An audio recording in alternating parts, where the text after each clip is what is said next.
ta biết đi tới cô pupu pini ớt cơ ấy đây màu tọa rồng pít về lăng có bình ta tới rút côn noa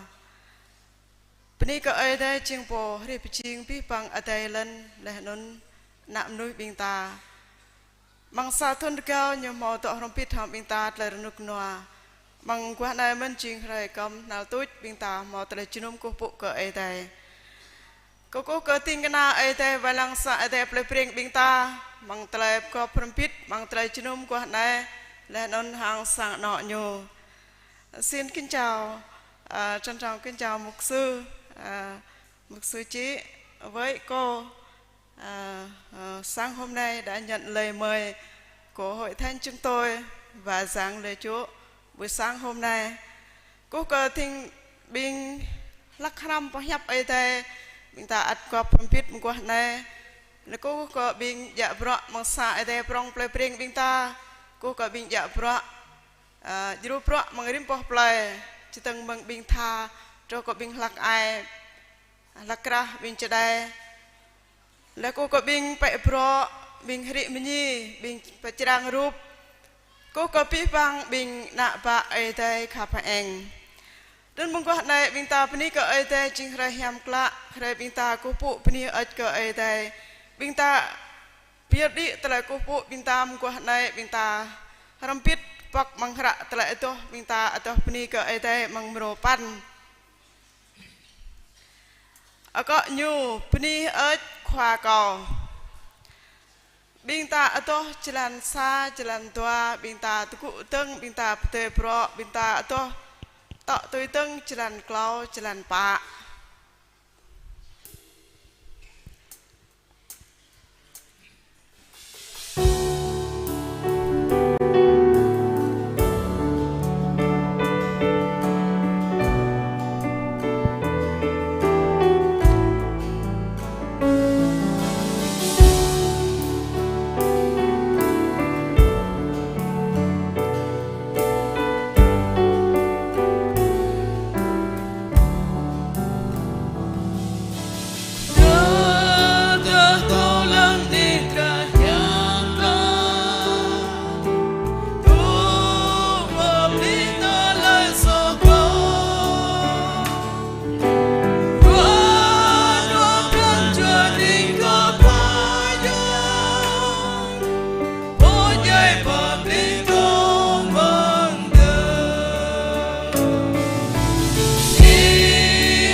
Cần mong phong bình ru đạo bình ta đặc rộng bít câu đạo cơ ai tay nhu cơ tăng bịa mã nhu nhớ bộ chiên cơ lần na hàng ở tay câu đạo cơ Giêsu Christ ana ha cho ai tay lẽ nun nhu khoai giang prong lót bình ta nhớ giang pengat hiam pre cơ tra mari pikian lẽ nun ta keng cơ nhu ruak nuak kah yu tangan pon terfilat arang pong nyu po kio perkal nyu jai leh nun arang ternyu nyu trúc po play to jai klo re nyu tiếp lại mong nuôi jai nyu dik lại po ate ti nyu to per kah nuak ke ate ama po katang pia ma mong nun nyu chi chun re tung kiang phạt cái đêm nuôi tiếp hằng nuôi dài câu đó cơ giam gạch nham câu đó cơ phun bình ru bằng bí băng cơ nông doèm núi câu đó cơ tele lư trọ bình nham lạ tele pháp pre tele so tele chơi chân tiếp lại lẽ nôn tele tiếp là nào amen bình ru đã bên ta ắt tự tưng cơ tiếng na ai thế về lăng sa thế plei preng bên ta biar mong ilai bak mong junum kuah na.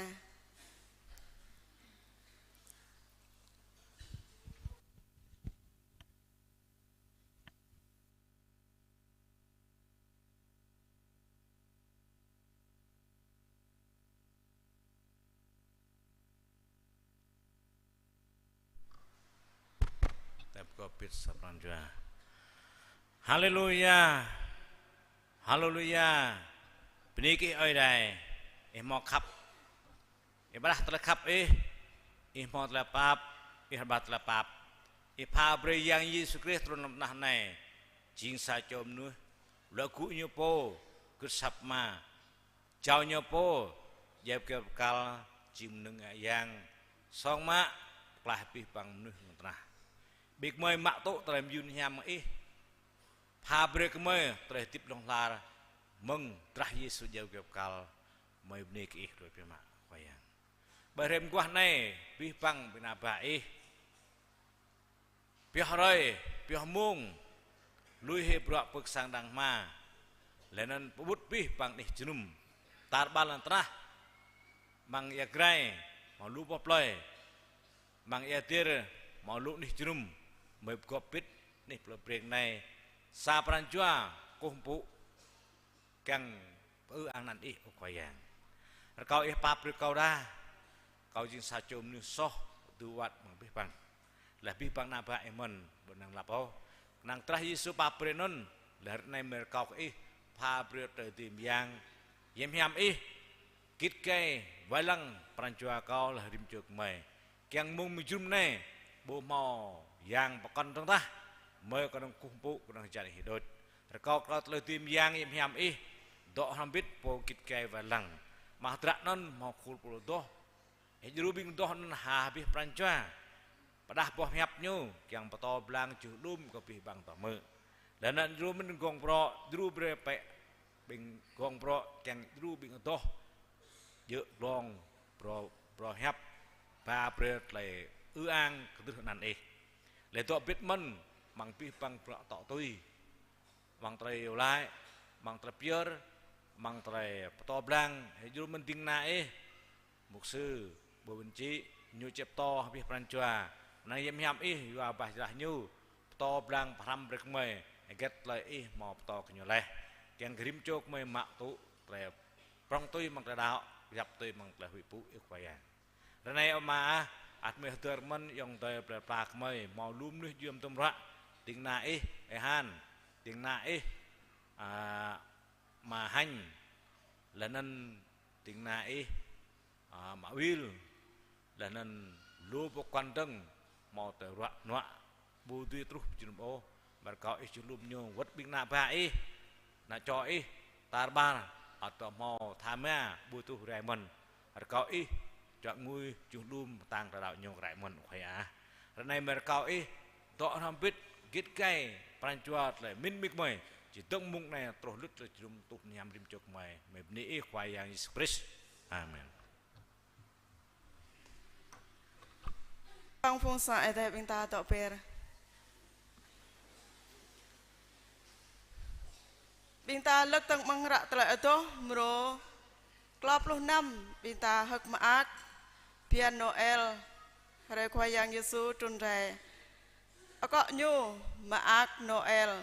bên ta ở to ở phía Jalan bên ta bố bê pro kiêng có bên ta ở to này có bên chết đây prap pre lại to chết đây nát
chạy đây nát việc đi tele to pini ơi cái đây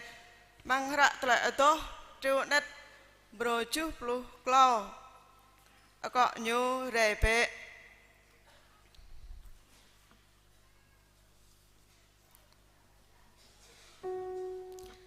kiêng pin chạy đây nát to có tapol chạy đây prong tưng việc đi tele to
ta bên này có tập bol chết nét mà bia đi tới tập bên này có ai đây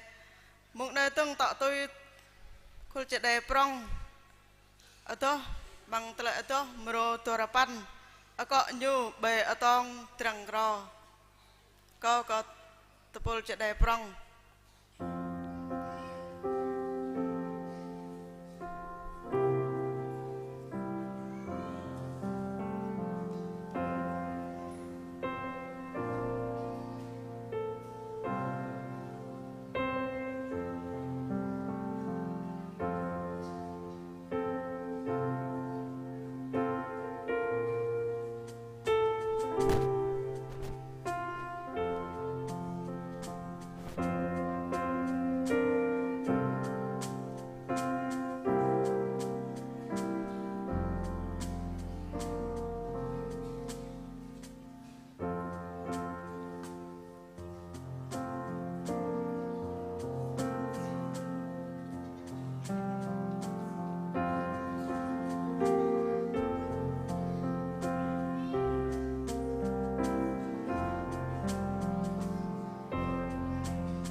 biết hàng tập pol ở mà biết đi đấy tại bên này ở cái ấy đây mùng đây tọ tôi bên ta nào tra đặc pli nào đây bên ta lắc râm biết mang ra tại ở mro tua puluh rumah bên ta lắc râm biết ra tại ở bên ta đặc pli nào đây mro tua puluh rumah ở có nhu runuk runua dua ke đạo sit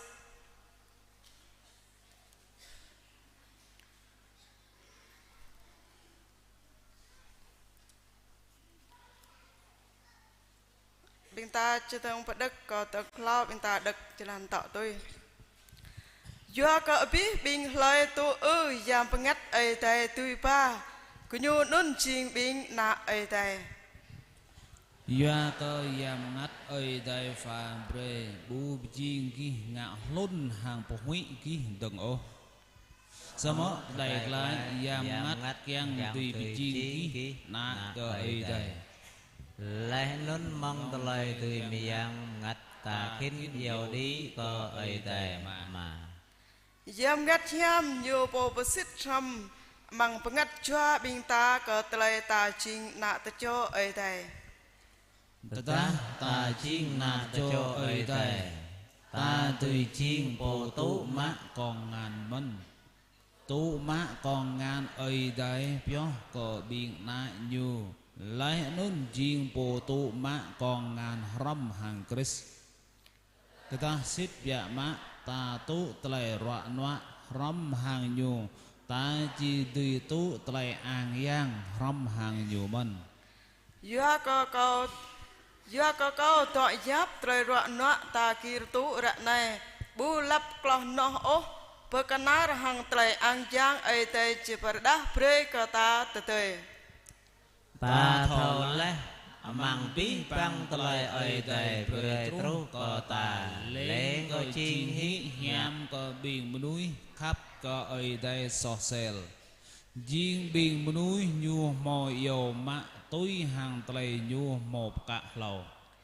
tui nun hakit ta chi lại từng ta ta ai te to ka ta lai po ti ngạ lại ka ta từng ơi đây bu ơi ô na nhu po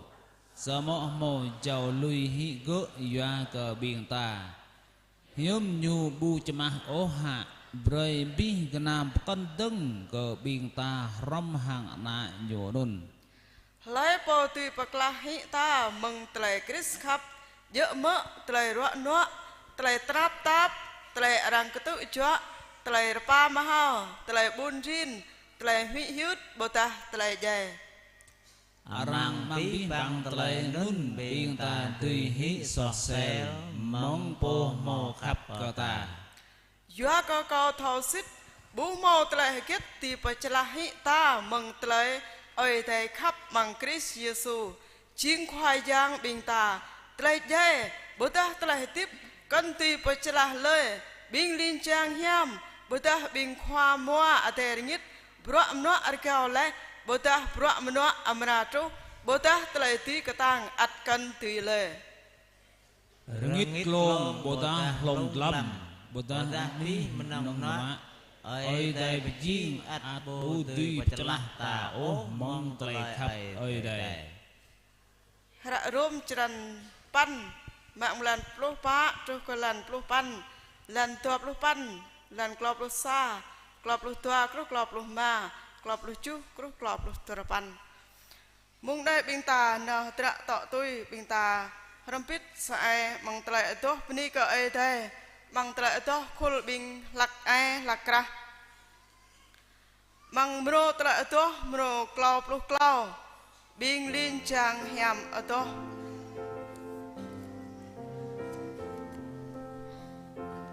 kiêng có bing lak ai to bing ta prap met ka tlai pya mong yo lại po la lai po ka mau chi di ohra bing ta predi thao prap met ka tlai bing ta chi yo lại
mong đây bình ta nào tra mong trai bèo mong yêu lại bợ la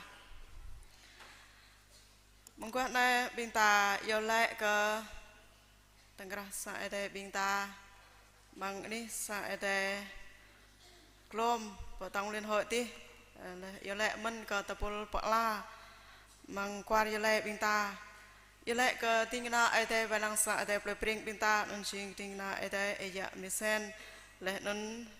tọt tới du pro nhu nên chinh mà pon hàng mà liver tăng ra sang nọ của nhiều mình lệ yêu lệ pre cơ bình pom to pier bình ta thảo lệ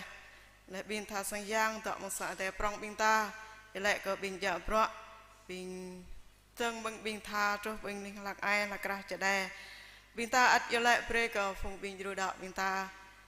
tập năng việt trong ta lỡ mang trai chân của phụ tọt mang trai rọ nọ rọ tầm mong đây ắt bình ta du lệ pre mình màu toa clo bọc khara bình ta du lệ pre nó xa lệ mòn mòn cơn lời pring xa nhưng mò trai rọ đi bộ sang Israel bộ bên đoàn 15 mòn cơn nạ nòng căn ân mình ta du lệ pre nó toa du lệ pre cơ nè Hà Lan play nè Hà Lan ân mỹ anh ăn nhiều chuyện mỹ ai play pring claw nhiều mò trai rọ đi bộ sang pegang tính đi phòng cấp cứu mò trai rọ cả tờ mình ta du lệ và cái nè Hà Lan lệ lệ premen cái nè về đặt mò trai rọ mình rọ cọ nhiều nè về play pring toa bình ta sẽ rompit lao ta pia mong yêu lại mong mình trai kết có bình dòng mai tệ bình ta perdah đi trai kết thọ bê mong đây ta pia bia mong nít lại bọc yang perdah đi ta mò ni cái tệ ta bu mò bình ta sẽ rompit có tha sang yang ai mê chun pia mong yêu lại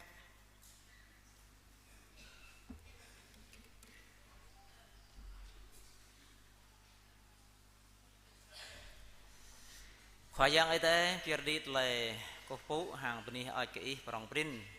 ý chiên ấy thế giang phổ ri chiên ấy thế lần ý chiên ấy thế giang một lần tươi xem giang tàng lót biết vàng giam cần bị mổ giang cần tân trong lót ý tân khoa giang mới chiên nạp ba ý khắp ý roa ý yêu cần bằng na ý khoa giang Giêsu Christ ý mồm ý trun bài rong tana rư chân núi tụ tele dây bằng ba bị có prakal rang teri lenen jai tip lại lenen đi lại tại tí tọa cả nọ mà phố prap remet chỉ trôn rẹp nạp này tô biết băng biên đào nạp ba bron trạc này phải dạng mẹ bong là học ác mày biết đi lại này ở cái mà plan của tuan này tar balam tanah biên nạp ba rim po sang đây học tức học ác hadir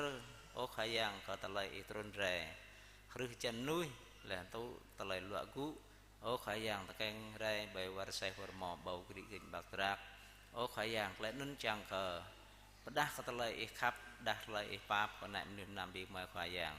mấy chiếc nắp ba khai yang mấy bọn là học map mấy ní mấy doa bàn tay tay put lại tiếp yên mày càng cờ cốt phú hàng bên này khai yang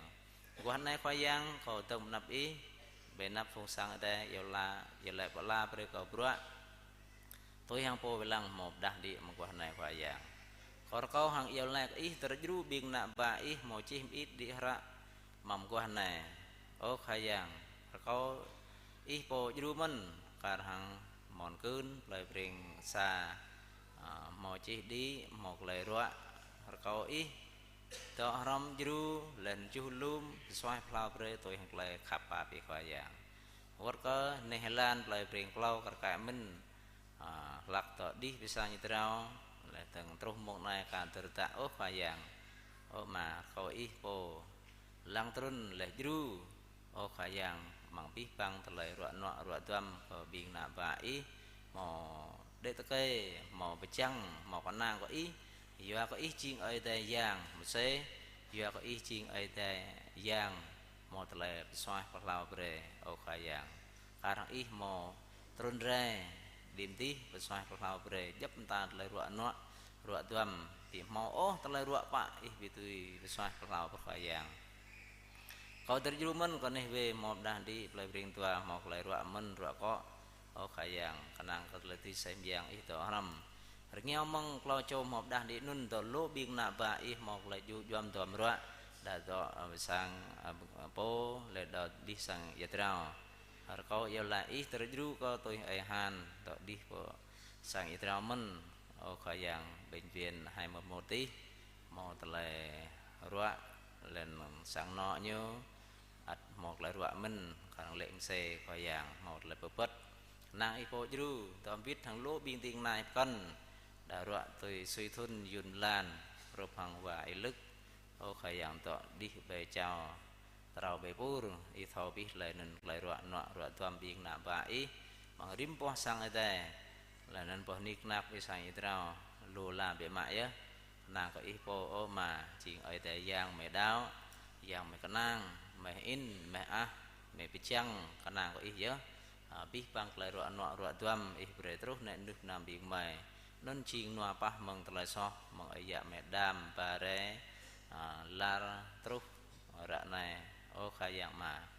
một nơi tân co hàng yêu lại ý từ du mình có phun sang ở đây ý ô khai giang ta ba mang lên tân á biến tiếng na ý pom to khoa pom to ý mò chào bữa tươm tấp về lăng sang ở đây ý pha bệt lại cười lại nọc lại thầu min về lăng phun biến du đào nạ ba ý mò roa lấy hàng ra nạ ý khai giang Giêsu Christ mà lại du mình cha Việt Nam biến mày sang thế mừng cái tứ trục vào cái thùng ô khai giang rim po tính tiếng na ý bằng sang thế luôn tiếng na ý ta pol po la tiếng na ý bằng rim po sang ấy thế còn nick nắp ra sang thế bring mer cái mình khai giang ấy du tiếng na ý ơi mình sen khai giang thun harama ý pa pranta là xoay pral lại cười lại nâu mừng giam hem ý ấy thế tỏ ram du càng cứ nhau một lời xoay pral kít cái về lăng sang tề bring đi mày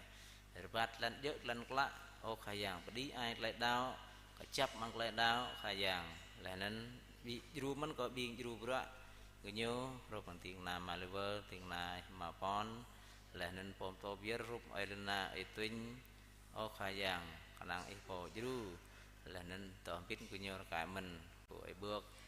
là nên lúc biên tiếng na ý mang bao từ biên mày ô khai giang đã vậy lăng lại chút xa lại chút tua ô khai giang lại blang xa blang tua lại gia tông lại từng anh đi ví dụ đi rồi bằng gặp lại gia tang tiếng này cả thằng mà biếu tiếng này mà nhân tiếng này mà mina lại lúc bộ cần từng khai giang càng ít tờ hâm lại du pha pran tang là xoa pran thun so cho từng cao thun phao trú thun cả nắp này mở chợ bát là thun tua mà chẳng là mang ý pha pran tang abi bang biên thà sang giang bi bang bi tiếng na bi bang biên phun bi du đào ý biên mày bên oi ý prong bịa mại chứ bằng thun tua pha ý một tổ pít biên mày ý pha pran tang pha là xoa pral mày từng chợ là thun tua mà thun phao nắp này trận này như chiên rẻ cầm hào tốt bằng thun tua pha ô khai giang rẻ lo nắp này chiên mày tơ lơ sa plan sa thun tua mà chẳng mang ít du rim po sang ở đây ta bảo tận na cái mình vật sang đây bring mày một là virginum ta lại bên này ở cái bằng rẻ nên khai giang một này có giờ lại là tuom ta lại nên và ta các lại giúp tuom ô mà ít chiên ở đây giờ lại là về công ty bằng bữa cả mình mà hôm nay mong nay gọi là một là khai giang Giêsu Christ amen.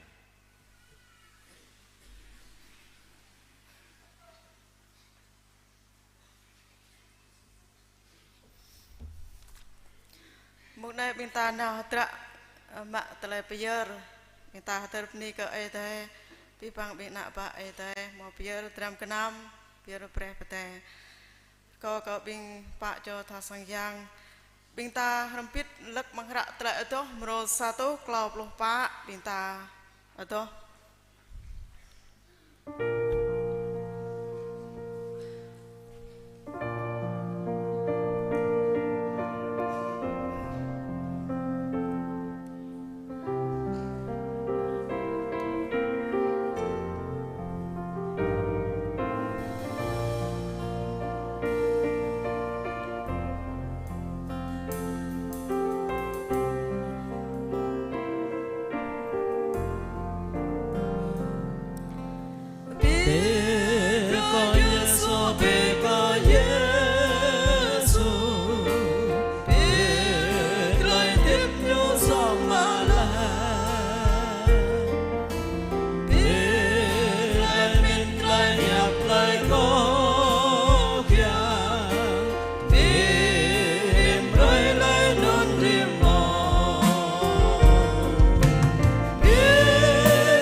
Kau ke atas yang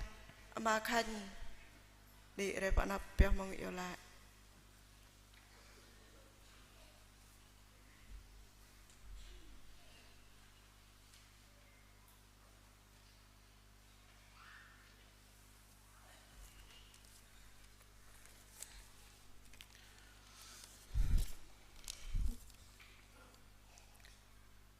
Cô phụ ni hỏi ý ở mà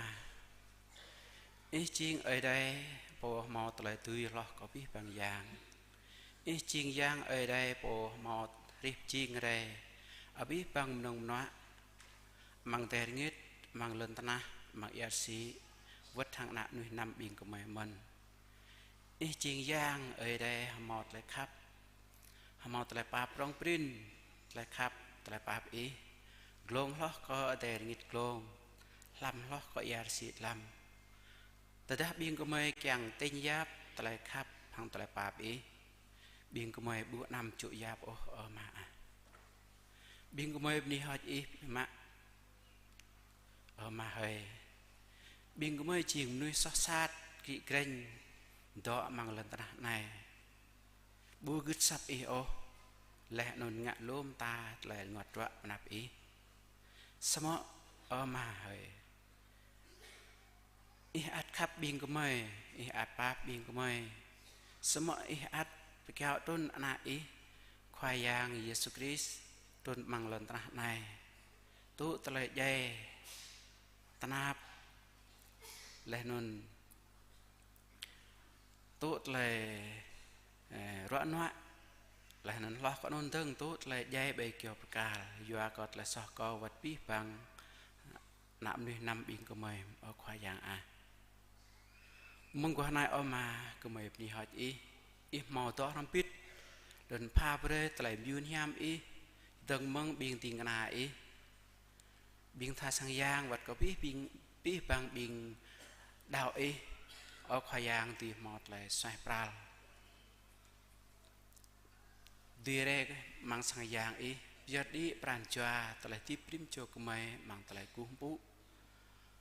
มังแต่ละตัวนี้ก็อีเอาควายยาง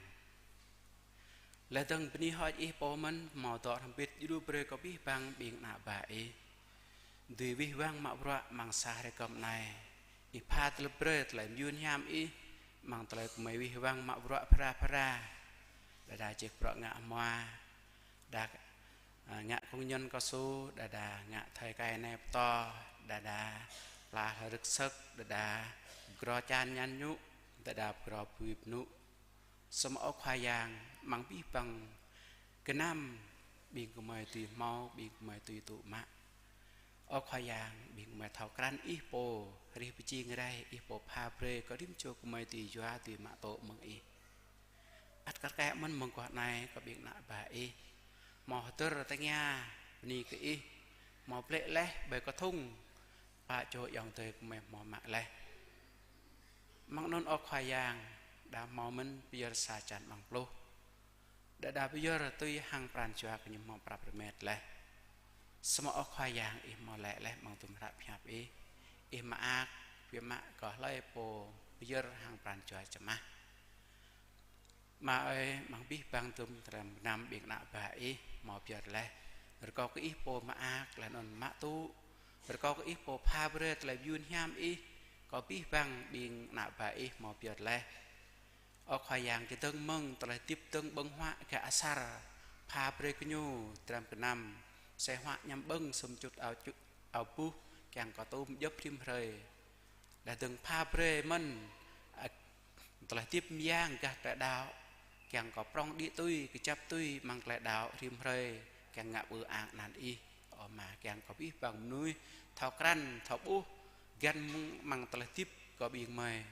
thọ cản ý ở mà ấy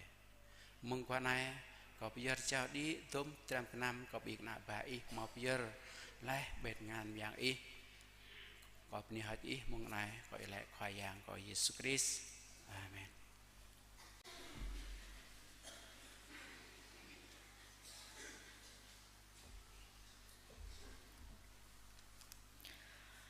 mong đây tọa xa tại đó một kiang cà bia đi tại đó bên này ở cái đây nên chính tập pol bình tha bình haral mang tại đó mros cloud tu xa ở cọ nhu đào tên rạ rồi tại phò hiểm này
ini kata pol atau mau biar di trai ini ke edai mung này chừng mung bình ta chỉ mung po nhập edai bình ta prap met pranjo bình ta rama ar ke chi bình ta kiang ke mung po nhập edai giờ này buổi sáng hôm nay chúng ta sẽ nghe lời Chúa. Có biết vang phong sa edai bình ta tự cụ tân bình ta chung po nhập edai.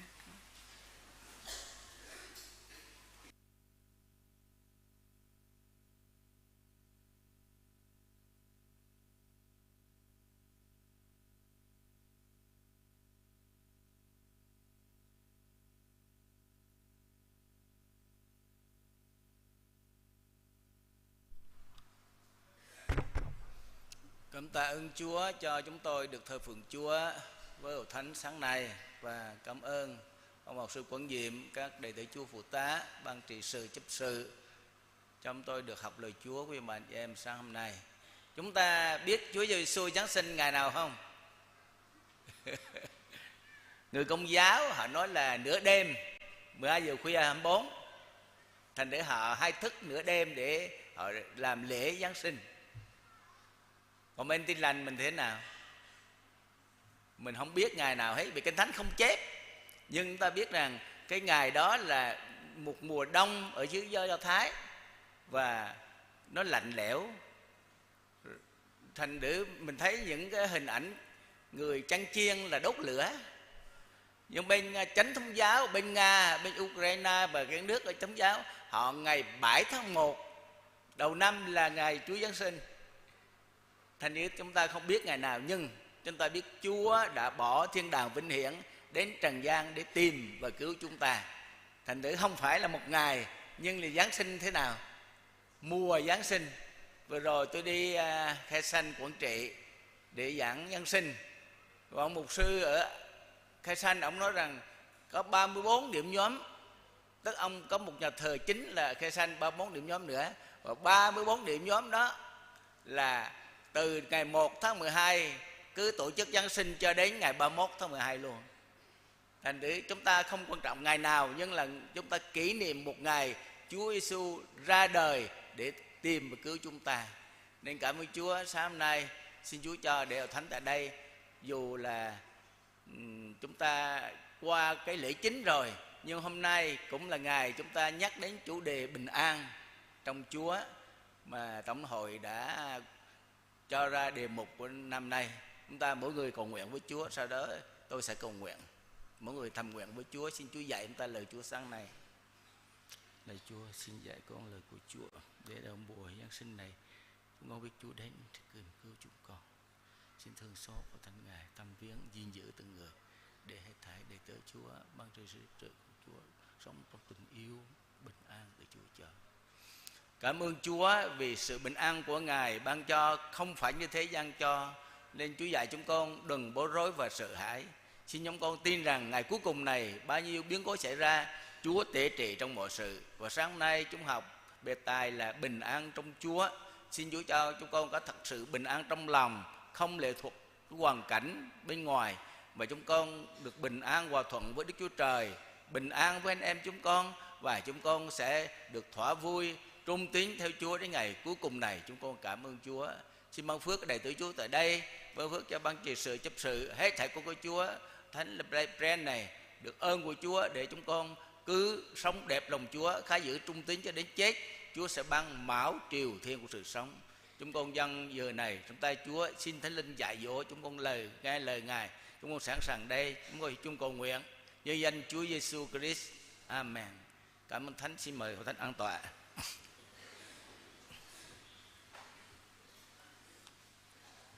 Không biết ở trên thành phố Pleiku, Gia Lai này kia thì đến ngày gần Giáng sinh là họ để tấm bảng gì quý vị. Nhưng dưới thành phố Hồ Chí Minh đầu tháng 12 người ta đã ghi là mừng Giáng sinh, đúng không? Mừng Chúa Giáng sinh. Chứ còn mừng Giáng sinh là cái gì? Biết ai Giáng sinh? Họ nói là người Ngài là chúc mừng Giáng sinh. Tôi thấy để nhiều trong cửa hiệu, cửa hàng này kia họ bán cây Noel rồi trang trí nên mừng Giáng sinh, chúc mừng Giáng sinh. Không nghĩa gì hết. Ai Giáng sinh mới được chứ. Chúa mới là đấng Giáng sinh, mà họ không muốn tránh dự Chúa. Họ muốn vậy Chúa là chỉ là mừng Giáng sinh, chúc mừng Giáng sinh, không có Chúa. Chúng ta biết có quan trọng là Chúa Giêsu đến trần gian để tìm và cứu kẻ bị hư mất. Đó là lý do mà Tổng hội đưa chủ đề năm nay là bình an trên đất. Vì thế giới bây giờ bao nhiêu điều xảy ra, động đất, rồi dịch lệ, chiến tranh, sẽ có đói kém, sẽ có điều xảy ra. Nên chúng ta cần sự bình an của Chúa ban cho. Và sáng nay chúng ta học chủ đề bình an, mà trong Giăng đoạn 16 câu thứ 33,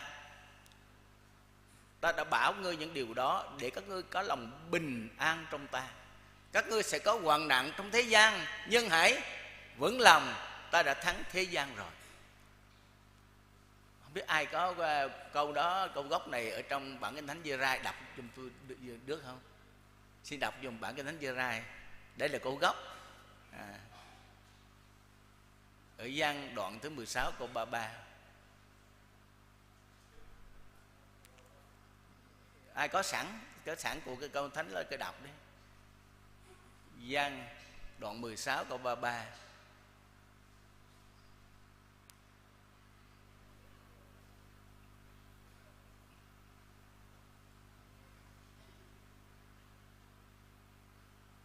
Có chưa? Có, xin đứng lên đọc giùm chút.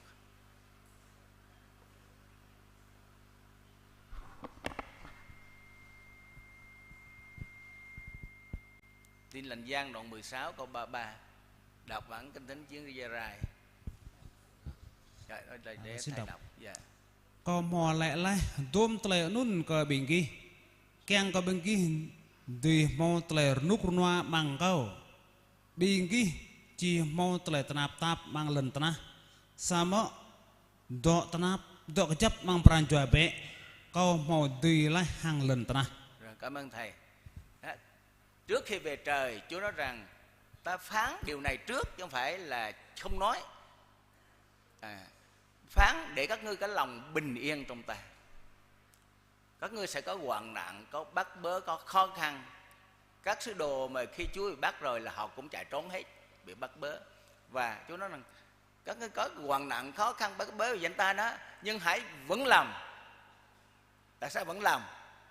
Vì ta đã thắng thế gian rồi. Chúa đã chết và đã sống lại, đắc thắng tử thần, và hiện Chúa sống đời đời. Đến nỗi trong cái quyền đoạn 1 câu thứ 17, 18 rằng đừng sợ, ta đấng trước hết và đấng sau cùng là đấng sống. Ta đã chết, hiện nay ta sống đời đời, cầm chìa khóa của sự chết và âm phủ. Chúa đang tể trị cho mọi sự, để rồi chúng ta bình yên mà sống như Ngài trên đất này. Chúng ta biết ở trong Ê-sai đoạn thứ 57 câu 19, Đức Giê-hô-va phán: ta dựng nên trái của mô miếng, bình an cho kẻ ở xa cũng cho kẻ ở gần. Ta chữa lành kẻ ấy, song những kẻ ác giống như biển đương động, không yên lặng được, thì nước nó chảy ra buồn lầy. Đức Giê-hô-va phán: những kẻ gian ác chẳng hưởng sự bình an bao giờ. Tội lỗi giấu kín trong lòng hay là bày tỏ bên ngoài đều gớm ghiếc trong mặt Chúa Trời. Và Chúa phán những người như vậy là không bao giờ được sự bình an. Ai phạm tội ăn năn xưng ra lìa bỏ nó thì mới được Chúa thương xót. Nên xin Chúa cho để chúng ta biết rằng điều thứ nhất chúng ta học ở đây là bình an đã được tha thứ. Ông vua David, ông phạm tội nặng không quý vị? 2 tội giết người và tà dâm. Tiên tri Na-than đến lên án, vua chính là người đó, người là phạm tội đó. Và ông ăn năn khóc lóc đau đớn. Ông nói rằng nếu Chúa muốn của lăng gì, của lễ gì tôi cũng dâng hết, nhưng Chúa không thích của dân, mà lòng đau thương thống hối là của lễ tốt nhất mà Chúa không khinh dễ. Vì vậy ở trong Thi Thiên 32 câu 1 đến câu 3, phước thay cho người nào được tha sự vi phạm mình, được khỏa lấp tội lỗi mình. Phước thay cho người nào được Đức Giê-hô-va không kể gian ác cho, và trong lòng không có sự giả dối. Một người được phước là người được Chúa tha sự vi phạm, được khóa lấp tội lỗi. Chúa không kể gian ác và trong lòng không có sự giả dối. Nếu cho cái giả dối có cái gì mà không ngay thẳng thì người đó không bao giờ được sự bình an. Nên xin Chúa cho để chúng ta biết Chúa yêu thương nhưng Chúa cũng công bình, thánh khiết. Nên xin Chúa cho chúng ta thật sự ăn năn trước với Chúa. Ở trong Thi Thiên 51 ông cũng ăn năn trước mặt Chúa. Ông câu 1 cũng đáp rằng: Đức Chúa Trời ơi, xin hãy thương xót tôi tùy lòng nhân từ của Chúa. Xin hãy xóa sự vi phạm tôi theo sự tùy bi rất lớn của Chúa. Xin hãy rửa tôi cho sạch hết trọi gian ác và làm tôi được thanh khiết về tội lỗi tôi. Chúa rửa, Chúa xóa, Chúa bôi hết thì chúng ta mới được tha thứ. Và tha thứ rồi thì mới được bình an. Xin Chúa cho để chúng ta biết là người Chúa tha, nhưng rồi chúng ta cũng học biết là người tha nữa. Ở Gia Cơ đoạn 5 câu 15-16: Sự cầu nguyện bởi đức tin sẽ cứu cái bệnh, Chúa sẽ đỡ cái ấy dậy. Nếu cái bệnh có phạm tội cũng sẽ được tha. Vậy hãy xưng tội cùng nhau và cầu nguyện cho nhau, hầu cho anh em được lành bệnh. Người công bình để lòng sốt sáng cầu nguyện thật linh nghiệm nhiều. Xưng tội với Chúa nhưng cũng xưng tội với nhau. Nếu có lỗi làm gì, xin Chúa tha thứ chúng ta, và chúng ta can đảm để nói ra cái lỗi của mình. Dù là vợ chồng, con cái, gia đình, cha mẹ, con cái cũng vậy, hay là chấp sự, ban nghị sự hội thánh, mình cầu nguyện với Chúa nó dễ cầu nguyện, Chúa tha thứ. Mà khi mà có lỗi làm mình em, nó khó nói quá, khó xin lỗi quá. Nhưng ở đây nó chúng ta suy nghĩ Chúa không nhậm lời, hãy xưng tội cùng nhau, chứ không phải chỉ trích tội lỗi người khác. Xưng tội cùng nhau và cầu nguyện cho nhau, họ đem được lành bệnh. Chúa bày tỏ quyền năng chữa lành cho. Tối hôm qua có một cô Thế Bùi Thế đến chúng tôi cầu nguyện, và tôi nói rằng chỉ có Chúa mới tha thứ, Chúa mới có quyền chữa lành, đuổi quỷ là đưa khỏi cô thôi. Tôi thấy khi cầu nguyện của ré cả la dữ lắm, nhưng biết rằng ma quỷ nó không sợ con người, không sợ mục sư Son, không sợ tôi, nhưng là nó sợ vì nghe danh Chúa Giêsu, quyền năng trong Chúa Giêsu. Nên xin Chúa cho để chúng ta thật sự xưng tội cùng nhau và cầu nguyện cho nhau, hầu nếm được lành bệnh. Sự nguyện bởi đức tin sẽ cứu cái bệnh, nếu kẻ có phạm tội cũng sẽ được tha. Chúa tha và chúng ta cũng cần người tha. Có lỗi lầm, có mượn tiền của ai, có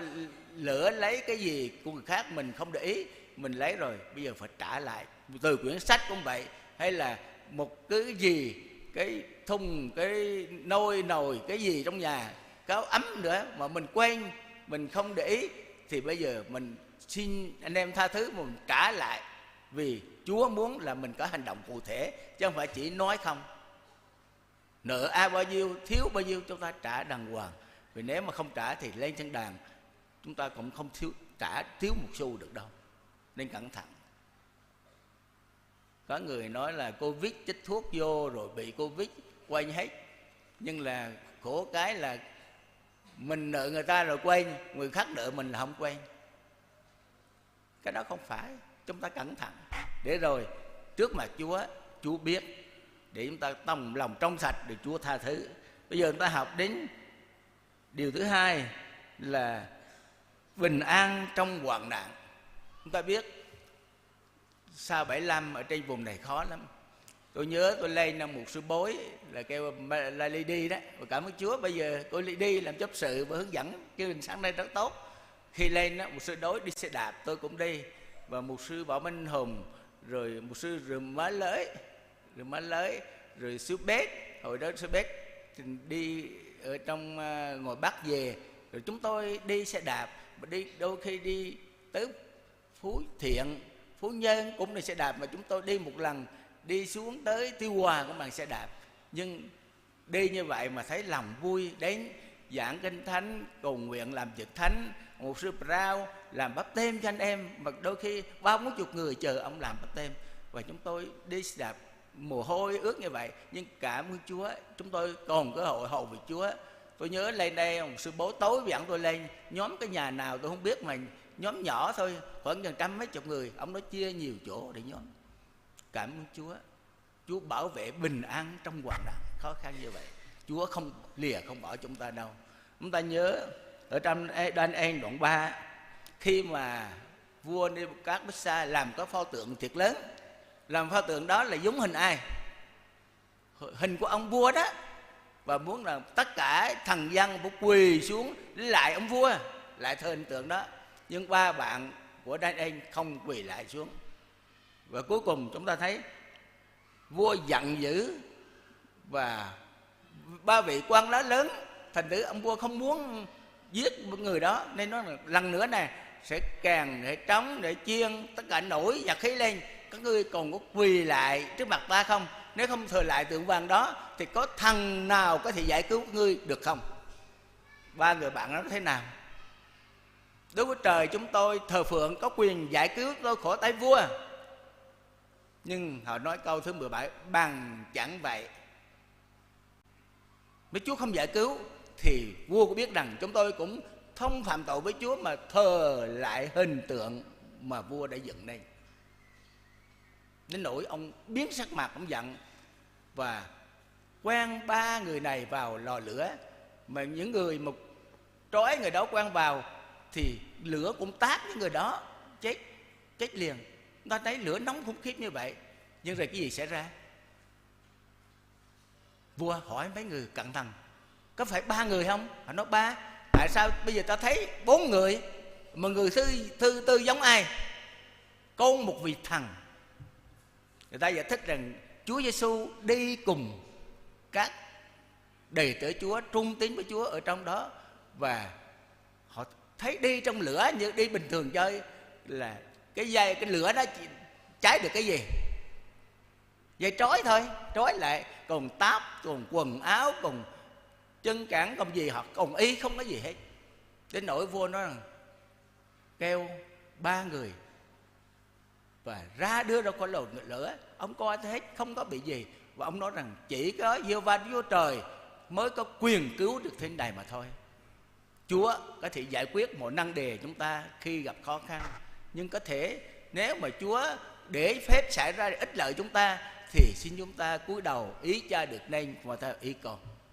Xin Chúa giúp đỡ con cái trung tín hầu về Chúa, sống đẹp lòng Chúa luôn luôn. Rồi chúng ta nhớ đến ông Phô-lô ở trong Công vụ đoạn thứ 16 câu 25 trở đi. Sau khi mà ông bị bắt với Si-la, người ta đánh, người ta cùm, người ta cho nhịn đói, nhưng Phao-lô và Si-la ở trong tù đó, họ khóc than không? Họ trách Chúa, trách người không? Họ làm gì? Kinh Thánh chép rằng Phao-lô và Si-la lú nửa đêm, tức là khi cùm trong tù rồi, nửa đêm rồi mà không có gì ăn, khó khăn lắm. Nhưng là hai ông là cầu nguyện và hát ngợi khen Chúa. Mấy em hát nhỏ ra lớn quý vị. Hai ông nó hát nhỏ nó lớn, cầu nguyện nhỏ nó lớn. Lớn vì Kinh Thánh chép rằng hết thải tù phạm đều nghe. Tôi Chúa cho đến được thành Philip đó, cái nhà tù đá là 3 mét, chồng lên thế này, bây giờ chỉ còn lại ngang đầu thôi, chứ còn trên nó sụp rồi. Mà bề ngang đây là hơn 100 mét, bề dài là 100 mét, lớn lắm. Họ làm từ phòng. Rồi ngay cái chỗ cái đầu của cái cổng vào gọi là nhà của ông Đề Lao. Tôi đi theo cái đoàn truyền giáo Phao-lô đến tại thành Philip đó, và cảm ơn Chúa. Chúa cho hết thảy tù phạm ở trên đó, ở trong phòng riêng, trong phái lưu liên. Nhưng mà hai ông này hát cầu nguyện mà hết thảy đều nghe, đến nỗi đất rung động đất rung lên, thiền chiền sáo ra hết, cửa cũng mở ra hết. Và ông Đề Lao tưởng là người ta trốn hết, nên ông làm cái gì? Ông định lấy gươm tự tử. Nhưng Phao-lô nói đừng tự hại mình, chúng ta còn ở đây hết. Và ông thấy quyền năng Chúa. Các tù phạm khác cũng thấy quyền năng Chúa, dù là xiềng tháo ra, cửa tù mở nhưng họ cũng trốn. Và đến nỗi ông Đề Lao nói rằng tôi phải làm chi để được cứu? Phao-lô trả lời hãy tin Chúa Giêsu thì ngươi và cả nhà sẽ được cứu. Và hội thánh tại Philip đã được thành lập lúc bấy giờ. Và bây giờ khi chúng tôi đến đó là có nhiều nhà thờ tại thành Philip đó để đến thờ phượng Chúa. Xin Chúa chúc phước để chúng ta biết rằng trong khó khăn hoạn nạn, Chúa cũng có cách giải quyết giúp đỡ chúng ta. Sau này ông mục sư Ramason Có cái xe Suzuki mà ông chở tôi đi mà xe cũ quá, hư hoài. Nhưng cảm ơn Chúa, hư vậy mà tốt. Nhớ là đi Lê Châm nét, anh em ngồi 300 người trong nhà kín biết vậy đó, họ ngồi chờ sáng. Mà chúng tôi buổi sáng sớm là 4 giờ đi nhóm làm việc thánh mấy chỗ rồi, đến hẹn 9 giờ sẽ đến đó. Đi đường chở đường lên núi Hàm Rồng, nó có đi quẹo vô, cứ lũng lớp 3 lần như vậy. Nó lạ, mình đi hầu việc Chúa, mình giảng kinh thánh, mình làm việc thánh, tại sao như vậy? Nhưng là lũng lớp rồi mục sư đó đem đồ theo vá rồi. Khi đến nơi là 10 giờ rồi, anh em ngồi im mà chờ đợi, họ không dám về. Chúng tôi đến thì anh chấp sự trưởng mới nói rằng cảm ơn Chúa, trước đây 1 tiếng đồng hồ công an nó vô rồi mà không thấy ai hết, nó đi. Mình nếu mà đi đúng giờ, xe không hư, mục sư Son mô tô vào đó mà lúc đó khó lắm thì sẽ bị lập biên bản, sẽ bị đủ thứ chuyện hết. Nên Chúa có cách giải quyết, Chúa có thời giờ đúng lúc nhất của Chúa quyết cho chúng ta. Nên Kinh Thánh Ga-ti đoạn 4 câu 4 nói rằng khi kỳ hạn được trọn, Đức Chúa Trời sai con Ngài đến thế gian qua một người nữ. Ngài cho Chúa Giêsu ra đời đúng thời điểm, và Chúa cũng giải quyết mọi năng đề gia đình chúng ta, bệnh tật, khó khăn, tai nạn nữa, đúng thời điểm của Chúa. Đừng cái vội cầu nguyện Chúa chưa trả lời, mình nói sao lâu quá. Chúa cho đúng thời điểm nhất, theo đúng cái giờ của Chúa. Nên ở trong Philip đoạn 4 câu 7, Phô-lô rằng hãy vui mừng trong Chúa luôn luôn. Tôi là còn nói nữa, hãy vui mừng đi, hãy cho mọi người biết nét nhu mì của anh em Chúa đã gần rồi. Phô-lô nói hãy vui mừng trong Chúa luôn luôn. Ông viết thư cho hội thánh Philip, ông đang ở đâu? Ở tù. Ông ở tù mà ông viết cho thánh. Người trong tù viết ở ngoài là hãy vui mừng. Mừng đâu? Trong Chúa. Một đời thì nó sẽ không giá trị bao lâu. Bình an của Chúa cho, sự vui mừng trong Chúa. Và cho nó sự bình an của Đức Chúa Trời vượt qua một sự hiểu biết sẽ gìn giữ lòng và ý tưởng anh em trong Chúa Giêsu. Sự bình an, phước hạnh của Chúa, thì bảo vệ của Chúa đối với ta không hiểu hết đâu. Nhưng là trong Chúa Giêsu chúng ta tin cậy, yêu mến và hết lòng theo Chúa đến cuối cùng. Vì Chúa không bao giờ lìa, không bao giờ bỏ chúng ta. Ở trong Giăng đoạn 14 câu 27 Chúa rằng ta để sự bình an lại cho các ngươi, ta ban sự bình an cho các ngươi, chẳng như thế gian cho, lòng các ngươi chớ bối rối và đừng sợ hãi. Chúa ở với chúng ta hôm nay và Chúa bảo vệ chúng ta trong cõi đời đời. Vì chỉ có Chúa mới có quyền nắm giữ tương lai chúng ta trong khó khăn hoạn nạn hôm nay, và Chúa mới ở chúng ta đời đời trong nước thiên đàng mà thôi. Bây giờ chúng ta học đến điều thứ 3, cách nhận sự bình an. Ở Roma đoạn 14 câu 17 rằng vì Đức Chúa Trời chẳng tại sự ăn uống, nhưng tại sự công bình, bình an, vui vẻ bởi Đức Thánh Linh. Chúng ta Giáng sinh có đại tiệc, nhưng đó là để mừng Chúa Giáng sinh, chứ không phải là chính. Đừng bao giờ để mà tiệc tùng này kia xảy ra mà rồi chỉ đến lễ an tiệc mà không nhớ đến Chúa đấng nằm trong chuồng chiên băng cỏ, đấng hy sinh mọi sự vì cỡ chúng ta. Nên xin Chúa cho để đây nước Chúa Trời chẳng xài từ ăn uống, nhưng thầy được công bình, bình an, vui vẻ bởi Đức Thánh Linh ban cho chúng ta. Ở câu 17 nói rằng vả sự chăm về xác thịt sanh ra sự chết, còn chăm về Thánh Linh sanh ra sự sống và bình an. Chúng ta đi theo sự dẫn dắt của Thánh Linh từng giờ phút thì Chúa sẽ cho chúng ta sự sống, sự bình an thật đến từ Chúa. Ê-sai đoạn 6 câu 12 nói rằng hỡi Đức Giê-hô-va, Ngài đã lập sự bình an cho chúng tôi, vì mọi điều chúng tôi làm ấy là làm cho Ngài. Ngài làm cho chúng tôi, tất cả Chúa làm hết. Nên Chúa mới ban sự bình an thật, làm các ngươi chớ rối và đừng sợ hãi. Hãy tin Đức Chúa Trời, cũng hãy tin ta nữa.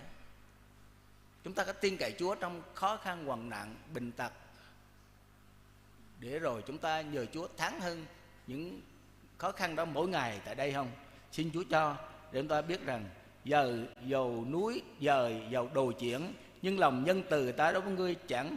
dời khỏi ngươi, giao ước bình an của ta chẳng chuyển. Đức Giê-hô-va là đấng thương xót ngươi phán vậy. Chúa không bao giờ thay đổi lời hứa của Ngài, và ai bằng lòng tin cậy Ngài, Ngài sẽ ban cho sự bình an, phước hạnh người đó trong hôm nay và trong cõi đời đời nữa. Trước khi Chúa Giêsu về trời, ở rang đoạn 14, Chúa nói với các sứ đồ thế nào? Chúa nói trước rồi là lòng các ngươi chứa bối rối, hãy tin Đức Chúa Trời, cũng hãy tin ta nữa. Đức tin là không lo lắng, không bối rối, không sợ hãi gì hết. Nhưng là hãy tin Đức Chúa Trời, hãy tin ta nữa. Trong nhà cha ta có nhiều chỗ ở.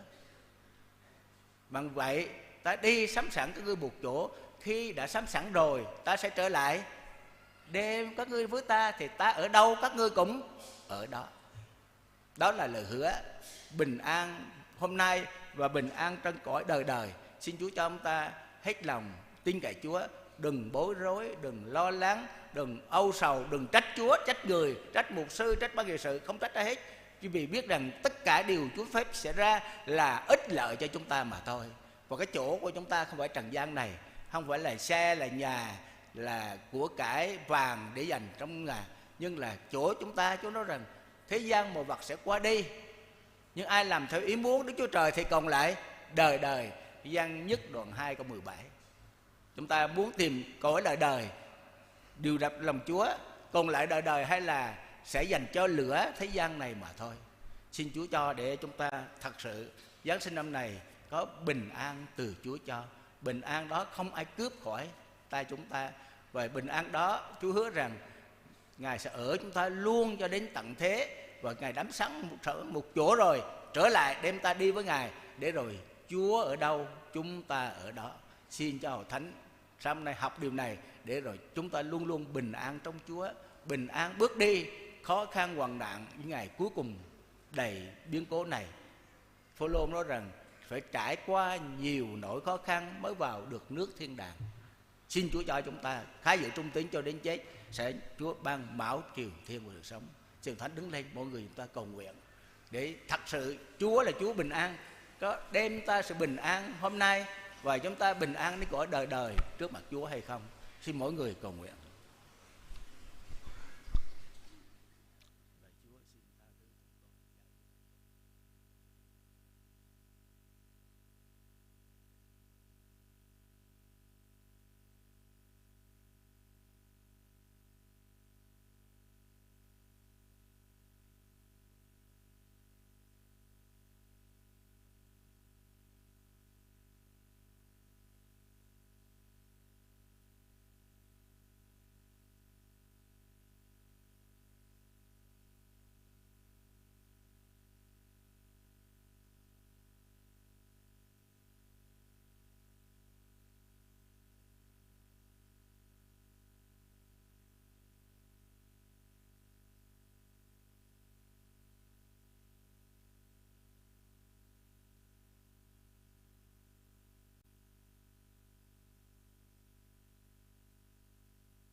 Có thật xong giang ấy cứ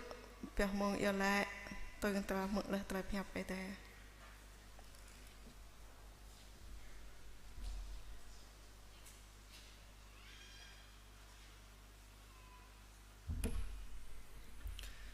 Hallelujah, beli hoi ở đây là khắp lại bắp ít trong yếm á, ít pha bề có mê mò muông yun mò tao lại chun num là mượn phò nhập ít cắn măng tinh là ít là mình chỉ cả bùi văn chí mọi yêu có mê phò nhập ít có nhờ nút runwa măng khoai giang ô khoai yang sợ ơi từ ta bu mò y ô nè mình mới tỏ là này bu mọt là nục nòa ô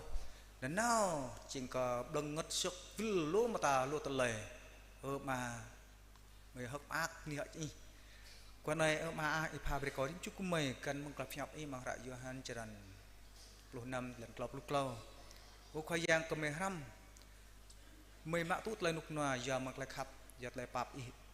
y khắp cọc mày y pap rực mày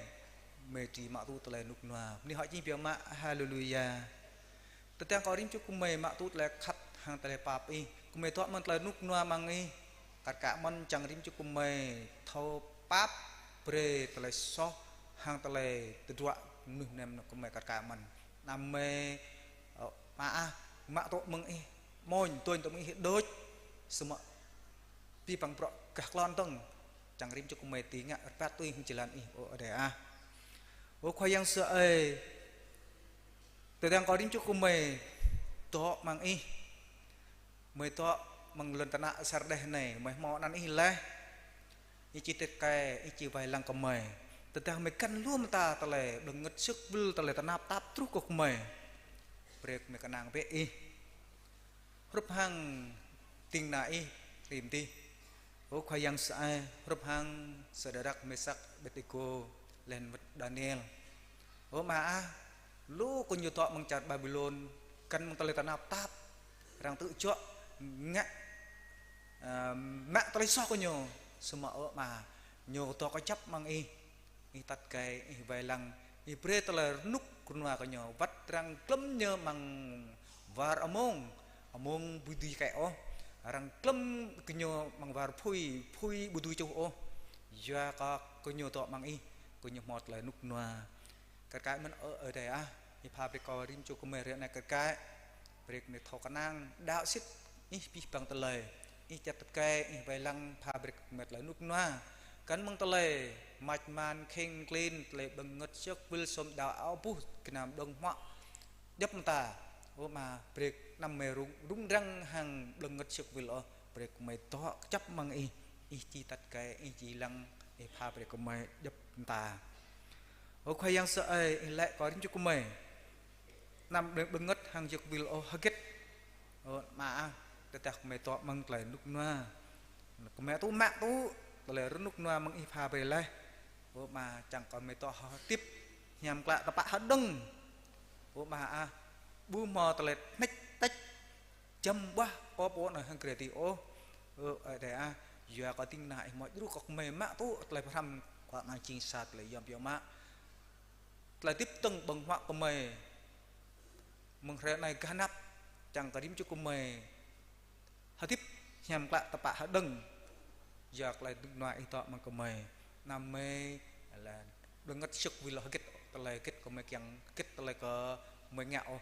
ở đây ý chí ở đây là nên mò hạt rạ hiam cho tắt rim cho của mày bát tôi ở đây mong này pi bằng rim cho của mày mạ tú là một bao nhập y cần mong tình lại chẳng mang là nhập y đâm mong có rim cho của mày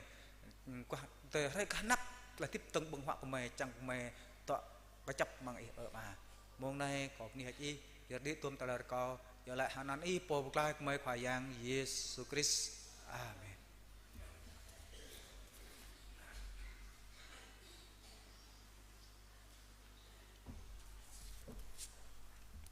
Rồi có biết bằng phong sợi thì mình ta tạo về rồi.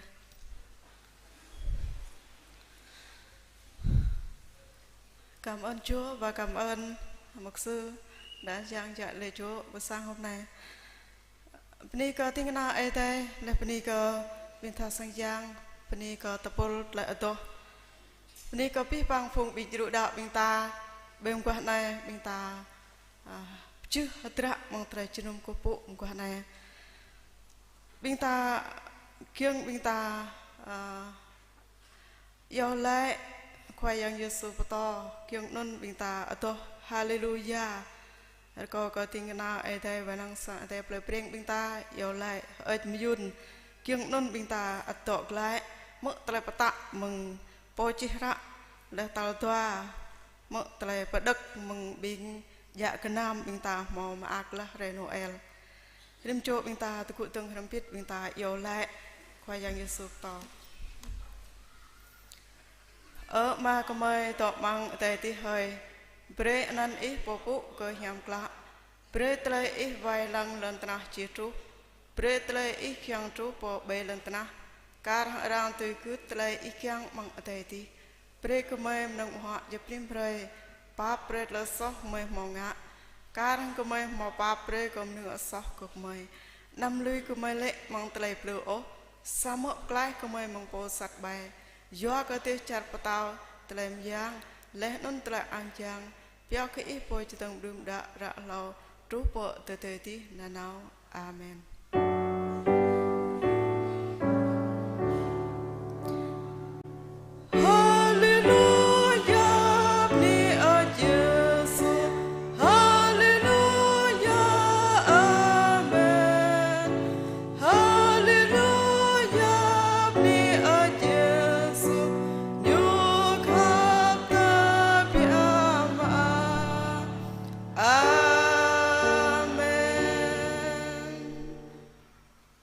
Cầu quốc ơi thầy cầu giang pha bơ trai khắp na nào long la mừng yang mà trai pa bơ bay bay mừng khoai yang Jesus Christ trai liệp gop yếm hiam bỏ bay mang pran chua rim cho bên nào ấy mau trai nục nua ấy pha bơ mừng hôm nay trai Jesus Christ bên đằng amen